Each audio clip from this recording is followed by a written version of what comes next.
கல்வி மறுசீரமைப்பு தொடர்பில் தேசிய மக்கள் சக்தியின் பாராளுமன்ற உறுப்பினர் கந்தசாமி பிரபு மட்டக்களப்பில் இன்று நடைபெற்ற நிகழ்வொன்றின் பின்னர் கருத்து தெரிவித்தார்.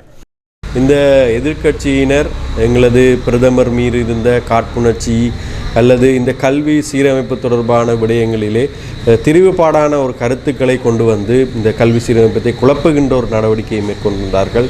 அதேபோல் உங்களுக்கு தெரியும், இந்த சஜித் பிரேமதாச தலைமையிலான எதிர்க்கட்சியினர் இருபெற விடமான ஒரு நிலைப்பாட்டை கருதுகின்றார்கள். பாராளுமன்றத்திலே ஒரு விடயத்தை குறிப்பிடுகின்றார்கள், வெளியில் வந்த பிறகு இன்னும் ஒரு விடயத்தை குறிப்பிடுகின்றார்கள். அவர்கள் கட்சிக்குள்ளேயும் அவர்களது தலைமைப்பிடம் ஒரு விடயத்தை குறிப்பிடுகின்றது. கட்சியின் இருக்கின்ற ஏனைய உறுப்பினர்கள் சமூகத்துக்குள்ளே சென்று ஒரு நிலைப்பாட்டை குறிப்பிடுகின்றார்கள். ஆகவே சிறந்த ஒரு எதிர்க்கட்சியை உருவாக்குவதற்கு முதலாவதாக இந்த கல்வி சீரமைப்பை கொண்டு வர வேண்டி இருக்கிறது என நான் கருதுகின்றேன்.